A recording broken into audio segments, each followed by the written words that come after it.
CDNN, the camodave News Network, we got news for yous. Hey, Walmart used to be a haven for RV parking, but some stores won't allow it anymore. From CNN, Chicken Noodle News Business there. Hey everybody, good morning. It's Sunday, the 2nd of August. Walmart is known for its mammoth superstores, but for thousands of RVers, though, its stores used to be appealing because it was spacious parking lots where people can relax and stay overnight for free. But the company has allowed overnight parking at many of its 4,700 stores, going back to the days of the founder when Sam Walton in the mid 20th century started this, the chain, whatever. And they've been allowing RVers to park there for many, many years now. But parking at Walmart is getting harder to find. In 2010, about 78% of Walmart stores allowed overnight RV parking. Now it's down to 58%. That's according to Jim O'Brien, who runs overnightrvparking.com.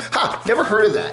Overnightrvparking.com. It's a website that tracks more than 14,000 free RV parking locations, and of course, many of the RVers are upset. Even though right now RV sales and rentals are surging as people look for ways to travel around the country and enjoy the outdoors during the pandemic. 46 million Americans. That's a lot. They ought to all subscribe to my channel. 46 million Americans, according to CNN, plan to take an RV trip in the next 12 months. And that's according to the RV Association, the RV Industry Association. Anyway, people who track the industry say part of the reason for the fewer and fewer Walmarts allowing you to park overnight is local ordinances that have cropped up in recent years banning overnight parking in places such as Branson, Missouri, Sherwood, Oregon, and Mountain City, California. Ooh, some of these restrictions are due to RV travelers leaving litter in parking lots and dumping out wastewater from their toilets on the pavement. Oh, that's gross, yeah. RVers dumping their black tanks right there in the Walmart parking lot. Travelers and overnight parkers also believe parking trackers. Travelers and overnight parking trackers also believe that more Walmart stores are restricting the practice because people are increasingly using the lots to camp out for an extended period of time. And we've seen so many people talk about proper etiquette at the Walmart. When you park in the parking lot, go in, talk to the manager, and make sure it's okay. Tell the manager you're only going to be there for one night. Park in an area away from all the other cars and stuff, especially if they have a big lot. And then, as they say, some of the channels I've seen say, don't get comfortable. Don't bring out your grill and your lawn chairs and open your awning. Just stay inside your vehicle and try to remain as invisible as possible. So anyway, more on the article. The decision on whether parking is allowed overnight is up to the manager at each store. So if a specific store is seeing a sustained problem with trash or waste, it's plausible they would access the decision at their location. So anyway, but at least the problem has not risen to the point of restricting overnight parking across the chain for RV travelers. So there's still 58%, somewhere in the 50% range, a little more than half of the Walmarts around the country, 4,700, whatever, still allow parking in their, allow you to park at least one night overnight in their lots. And I would imagine that most of them are out west, where they're out away from other people and houses and stuff. I noticed you go into, the East Coast, and a lot of the Walmarts are in fairly densely crowded shopping areas. There's lots of stores around, and it's not these wide open spaces that you see out west where the Walmarts are. So anyway. All right. And another interesting trend that we're seeing, according to this article, is that a lot of people that are living in their RVs now are not travelers just passing through, but they're permanent residents of towns like Salem, Oregon, where homeless people are now living in trailers. So you're seeing more and more trailers there where homeless people are there, and it's not like a passing through situation. It's like the trailer's there every night, and you see them all over town. So that's another problem. So I don't know, man. It's going to be interesting. More difficulties for folks that want to travel the country in their RVs and at least do the economical thing and spend a free night in the Walmart parking lot. You know what? Walmart could do something at some of their stores where maybe they charge for parking. They might have a sign there. Overnight parking. Please go see manager, and then the manager would say, okay, that's going to be $10, $20 a night. Please, I don't know. Maybe they should actually set up certain areas for RV parking specifically if they have a large parking lot. I don't know. Walmart could find a way to profit from that. Of course, when you're staying at the Walmart parking lot, you're probably shopping in the Walmart. If you don't know this is the site there, overnight RV parking. So you can search around here for various. Enter your email to get started. Okay. Anyway, and you have to subscribe, and I wonder, does this thing cost of $29.95 annual fee? Okay, so anyway, subscribe to that. It's not much for a year, and you'll get some information. There's also Facebook groups on overnight parking at Walmarts and stuff like that. So check it out. And now we'll get to some news, reviews, or whatever the heck I do here. All right, Destination Open Road here, camping. Okay, Scotty got out, so he's gonna Utah. They pulled into this spot here, and it was a little more tricky than they thought when they pulled in, and the tailpipe over here kind of scraped against the ground, and they're afraid that by backing out they'll actually do some serious damage to their exhaust system, and there's really no other way out of the spot there. So Scott and Terry is doing the direction. See now, I guess I can't see. You got them right under the other tire? So yeah, they're really trying to do a careful back out there to make sure that they don't do any more damage to the vehicle, and they don't get stuck. You got to be careful. You got to be careful. It's kind of look at that, kind of stuck down in there. Look at that. That's another problem. One of the great joys of living on the road is or camping is you gotta especially in these larger vehicles too. Now they don't have a particularly large vehicle, but they did manage to make it out, and all is well. And but yeah, look at that road. Look at that road. We'd have no problem coming down this kind of a road here. Anyway, so they did manage to get out. Everything's cool. Everything's copacetic for Scott and Terry. And all right, so now on to the at least more civilized environs in a paved city. It's really beautiful. Well, wow. I just asked the workers out here if we could go in, if it was open. And they said, no, it's shut because of COVID. Oh, darn. That damn virus, everything's shut down. Anyway, some nice stuff there from DOR. And of course, the meal with the tribe and all that wwonderful food and some Bud Light. I guess that must be the sponsorship beer for nomads. You make a spot. It seems like every nomad drinks Bud Light. Every nomad who drinks Bud Light. How's it going, Dave 2B here? Yeah, he's telling us now he kind of came to this conclusion. This shit. Yeah, it's only you guys. No one knew's coming over here. So he's in Wyoming, and he suddenly came to the conclusion that living in a car, Honda Element, is not very nice. It's terrible. Oh yeah, I remember. Because this is supposed to be a daily driver when I find somewhere else to live. Some land, an apartment. Oh. And it's cheap for me to travel around in this car. Those are the reasons I got this fucking thing. And please, Dave, watch your language. Children are watching. Oh no, you're not supposed to watch because of COPPA, the Children's Online Protection. Don't watch. Kids, don't watch. Foul-mouthed Dave. Long-termable, especially not how I have it right now, because I have no sink. No effing sink. In a bottle thing is annoying. He pees in a bottle, right? That's not, well. The biggest problem, though, is that this fucking dog... Watch the language, Dave. ...in the summer by herself for more than 2 fucking minutes. Oh, Dave, watch the language. Luckily, where I am right now in South Dakota, it's a little bit cool. It's been so hot every day, and even at night it's hard to cool off.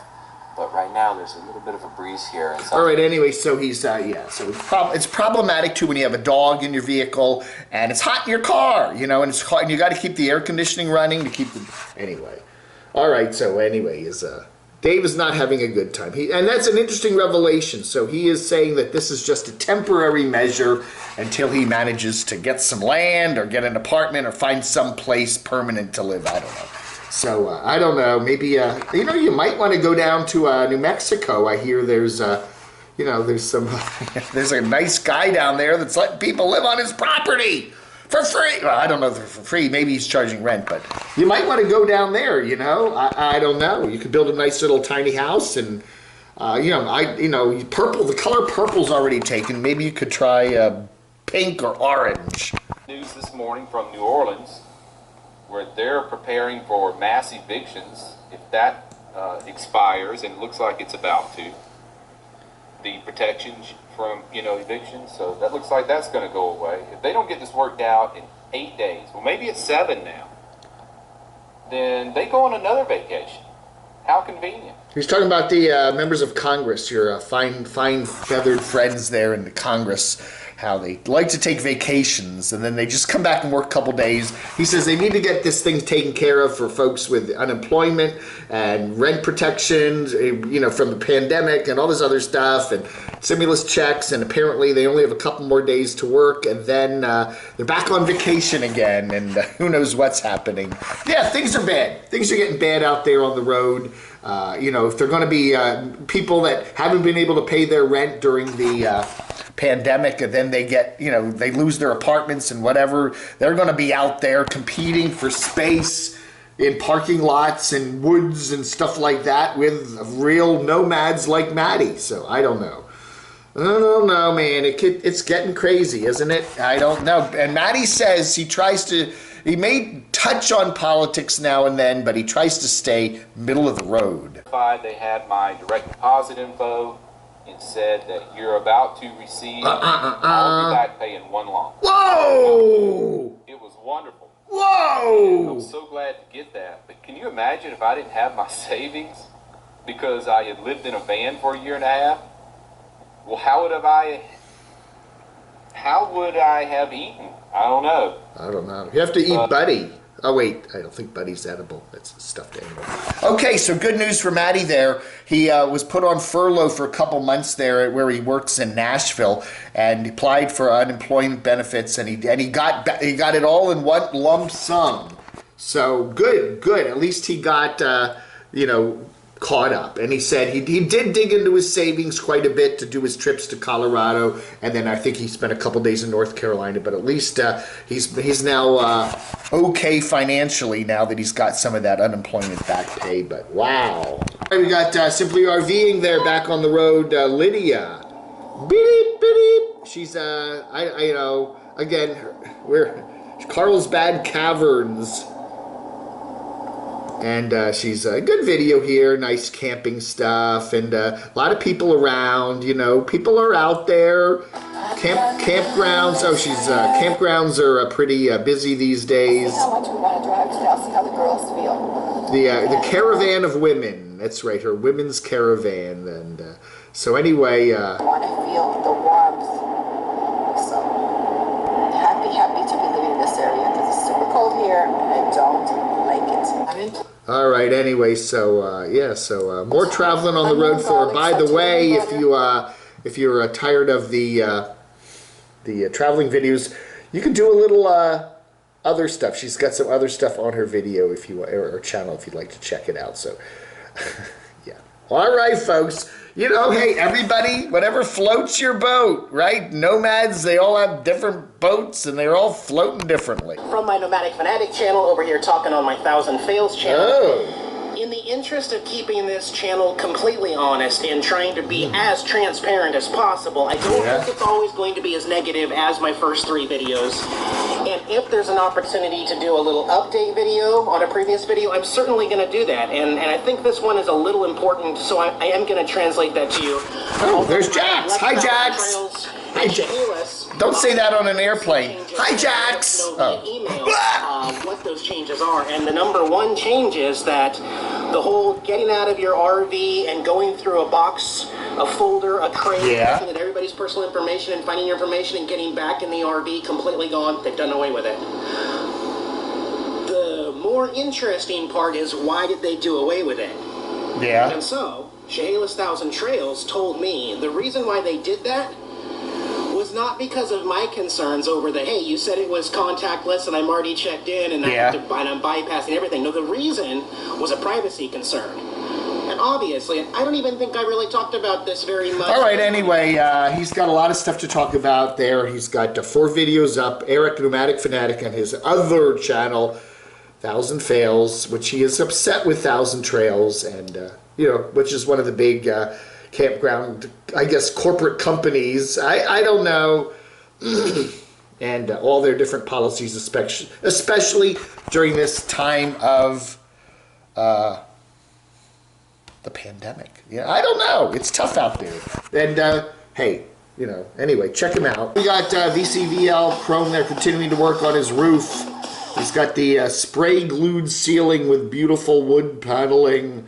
So he was saying how, you know, he should have probably done this back when he first moved into the vehicle, but hey, you know, what the heck, so it's a little more work than it would be then, but, you know, it's content, isn't it? It's content.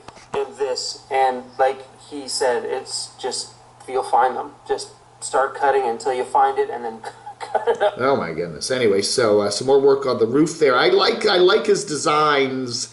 It is a nice design. It's kind of homey and interesting and whatever. So yeah, Weirdos. I should wear my Weirdos Unite shirt. I got that. He sent me that. It's real nice. It's very nice. So anyway. Properly this time. We're also going to be rerunning some of my LED lighting. So if you can see, this LED lighting is in a track. Yeah.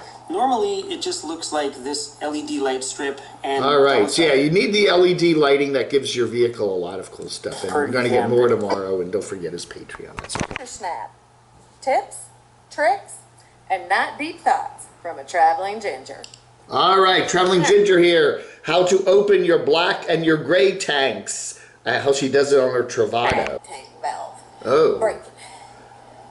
Anyway, so we'll let you watch this one here, but it's a good channel here. Check it out, the Ginger Walkabout. Too hard. Don't yank on that handle too hard. No. Still have the stop collar. On there. You do not want your black tank but thingy to rupture while you're. Yeah, that's bad. That's grabbing bad. the handle. Be careful. And always wear your gloves when you're dealing with your black tank especially. Oh yeah. What? Hobo Shoestring back on the road. I mean, back on the rails. There he is. He's Utah bound and rolling in his boxcar. He was in Eastern Tennessee. What's this guy doing? Weirdos you meet on the train. Oh my goodness. Anyway, he said in a video the other day that he's getting ready to travel. He wants to get back on the road. He's been spending a couple weeks in Eastern Tennessee where he's got an apartment and he's got he said he's got everything packed up to do some more traveling. He's had some serious health issues, but he's got a doctor now and he's getting himself better. And I think he kind of hinted in a previous video that he was going to take some time, maybe another week or so before he gets back on the road, but or the rails, excuse me. But it looks like he's ready to go. He's already going, according to this video, feeling well enough to roll. All right, so he is. He said. Johnson City, Tennessee. If you look on the map, it's pretty far. Eastern Tennessee is where he's been. That's where his place is. I said he had to go up to Bristol, which is right on the border with Virginia, and then he was going to go up to Lynchburg, and then he gets the main line, which goes west. Oh, yeah. So anyway, Hobo Shoestring is, and there's some other hobos there. There's a hobo dog there. And yeah, you know, so you know, get on the train and hope they don't see you. That's going to be it for the moment. Thank you so much for watching. I do appreciate it. Try to keep my videos shorter than 20 minutes. You know, who wants to watch a 20-minute video? No, go watch so and so, and then go watch so and so. Hey everybody, you all love me. thank you so much. I want to thank everybody for the fine. We had 2 nice chats yesterday, and some really nice people there. And so every day is, I'm going to do my daily chat. No, every Saturday is camodave Saturday. So yeah, we had a lot of nice people there yesterday in the 2 chats. So I want to thank everybody. All right, folks. So that ought to do it. We are into a Sunday. Oh dear. Anyway, you all have a wonderful rest of your weekend. Enjoy the rapidly ending summer and the fun and frivolity that 2020 has been. All right, folks, thanks for watching. You all have a wonderful rest of your weekend. I'll talk to you later, Vlog Under.